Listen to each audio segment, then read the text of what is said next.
Jadi kejadian di Maluku ini tuh tentu menambah panjang deretan korban sipil yang tewas di tangan polisi. Iya. Dan yang belum lama itu ya kan Kak, yang tewasnya pengemudi ojol, Yang Afan, yes, itu kan. waktu Itu pas kan belum kemarin lama demo. ya Iya, kan, itu belum belum lama. lama ya ampun. Dan itu sampai sekarang juga belum, maksudnya belum jelas kan untuk... Iya, maksudnya jangan sampai citra Polri ini dirusak oleh segelintir orang gitu kan. Assalamualaikum warahmatullahi wabarakatuh. Kembali lagi bersama kita berdua, gue Vina. Dan gue Wulan. Seperti biasa kita mau membahas current issue yang lagi ramai yang lagi dibicarakan di dunia mata maupun di dunia maya. Nah, ini kemarin ada kabar yang menyayat hati ya Wulan ya. Lagi-lagi seorang anggota polisi menelan korban. Udah banyak ya Kak yang korban nih yang sekarang itu kasusnya terkait polisi itu. Yes. Wow, udah banyak banget. Kali ini ada korban tewas, seorang pelajar yang dihantam oleh helm taktikal oleh anggota polisi Brimob. Dan sebelumnya kami dari Visioner turut berduka cita kepada korban ya Kak. Turut menyampaikan bela sungkawa ya. Kita yang sangat mendalam. Ikut berduka ya. Ini menyayat hati ya. Bahkan, apalagi untuk keluarganya, untuk orang tuanya. Yang ditinggalkan tentunya. Ini kemudian ada beritanya, kita mau bacakan beritanya. Ini yang diliput oleh rmol.id. Polisi penganiaya bocah MTS di Tual jadi tersangka. Polres Tual Polda Maluku menetapkan Bribda Masias Siahaya menjadi tersangka dalam kasus penganiayaan yang menyebabkan meninggalnya siswa MTS Negeri Maluku Tenggara Arianto Karim Tawakal yang berusia 14 tahun. Kapolres Tual AKBP Wansides Asmoro menyebutkan usai penetapan tersangka dilakukan, Bribda Masias langsung dikirim ke Polda Maluku untuk menjalani sidang kode etik. Pemeriksaan kode etik tidak dilakukan di tingkat Polres karena kewenangannya berada di Polda melalui bidang profesi dan pengamanan atau BIPPROPAM. Kalau kode etik memang ranahnya di Polda, jadi penanganannya dilaksanakan di BIPPROPAM atau Polda Maluku. Kata Wahansi kepada wartawan pada Sabtu 21 Februari 2026. Atas perbuatannya, Bribda Masias dijerat pasal 76C, junto pasal 80 ayat 3, Undang-Undang Perlindungan Anak dengan ancaman maksimal 15 tahun penjara, serta pasal 466 KUHP tentang penganiayaan yang menyebabkan kematian. Miris banget ya. Miris banget. Miris. Apalagi seorang pelajar itu adalah salah satu generasi penerus bangsa ya kan Kak.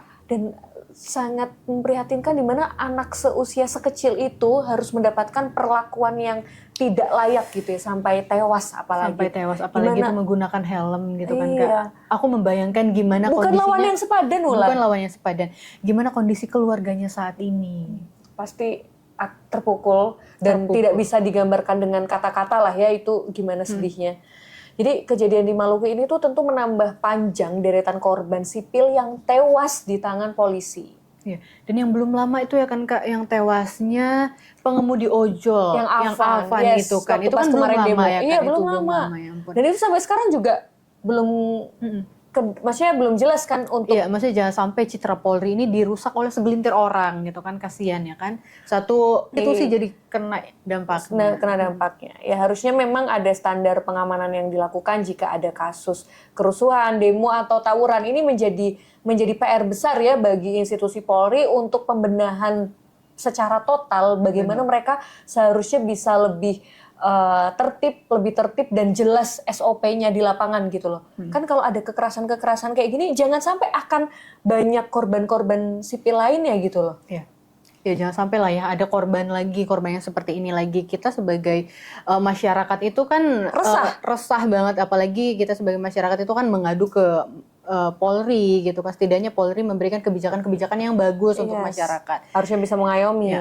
Nah, ini kemudian ada berita dari Kompas. Ayah korban awalnya diberitahu anaknya tertabrak mobil, ternyata terhantam helm baja. Wow.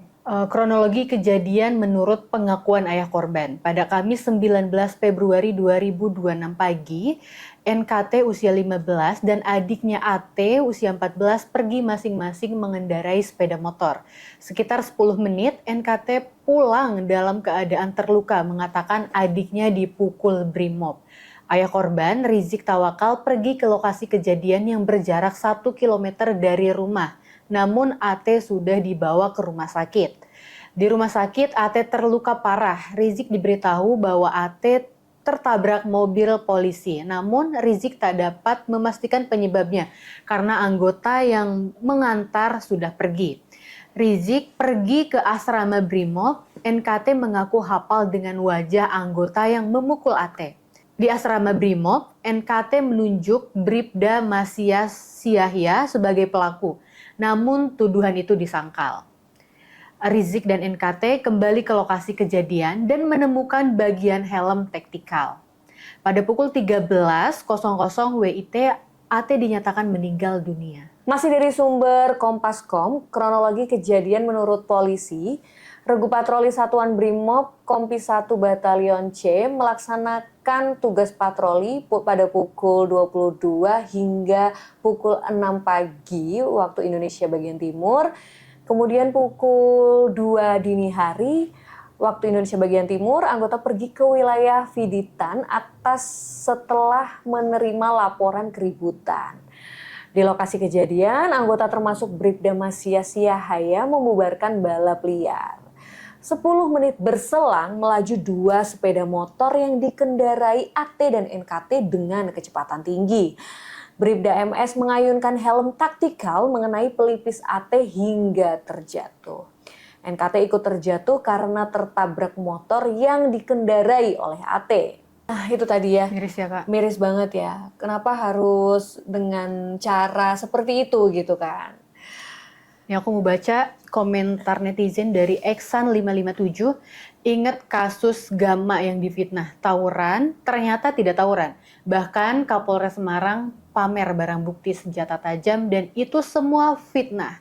Gua 1000% gak percaya semua omongan polisi di kasus ini. Nah itu benar juga. Jadi kita karena kan ya bukan mau seuzon, tapi kan kita ini bicara, netizen ini berbicara berdasarkan peristiwa yang sudah berlalu gitu kan, yang selama ini terjadi. Ya, harusnya sekarang tuh ada transparansi, apapun yang terjadi ya diungkapkan ke publik, jangan sampai ditutup-tutupi. Jangan sampai nauzubillah rekayasa-rekayasa yang terjadi sebelumnya terjadi juga di kasus ini gitu kan. Nah ini kemudian ada komentar netizen lagi dari akun Wafik1707, udah salah malah menyangkal, miris walaupun salah sesama anggota saling menutupi. Gimana? Itu keresahan netizen, keresahan kita sebagai masyarakat Indonesia. Ini ada dari Dani Zulian. Ya Allah, sakit hati banget ya Allah sama kelakuan petinggi dan aparat yang ada di Indonesia. Ya, sakit hati apalagi keluarga korban ya. Pasti sekarang tuh masyarakat udah trust issue sama pemerintah. Trust issue ya. Kemudian ini ada dari Sopian_2190, tuntut keadilan seadil-adilnya. Ya benar tuh, harus diberikan keadilan bagi korban ya Kak. Betul, karena hal ini tuh bisa terjadi pada siapa saja. Jangan sampai kita abai dengan kasus ini gitu kan. Karena ini nggak pernah ngerti nih siapa giliran yang menjadi korban kekerasan institusi Polri di kemudian hari, benar. Ini ada juga dari HA.gaharu, sakit hati banget ya Allah lihat ini. Sakit. Kemudian ini ada dari Padi Interior, lepaskan saja biar masyarakat yang menghukumnya itu baru adil. Wah, sampai ada yang mau main hakim sendiri karena saking geramnya ya melihat ketidakadilan yang terjadi. Betul. Kita harap semoga kasus ini bisa berjalan seadil-adilnya ya Wulan. Dan semoga kasus ini adalah kasus yang terakhir, nggak akan terjadi lagi. Mari kita kawal bersama agar kasus ini terang ya, tidak berhenti di sini saja gitu. Dan semoga Polri juga bisa terbuka, bisa secara transparan. Nah ini kalau dari berita terakhirnya sih, update terbarunya Kapolri Listio Sigit sudah memberikan instruksi untuk pelaku itu mendapatkan hukuman Bribda MS ya. Nah, dan harusnya emang mendapatkan hukuman yang setimpal ya. Betul. Karena ya kejadian seperti ini semoga tidak terulang lagi. Tidak terulang lagi. Semoga ini pokoknya yang jadi yang terakhir. Jadi teman-teman kalau menurut Sobat Visioner gimana bisa tulis di kolom komentar. Dan jangan lupa subscribe. Wassalamualaikum warahmatullahi wabarakatuh.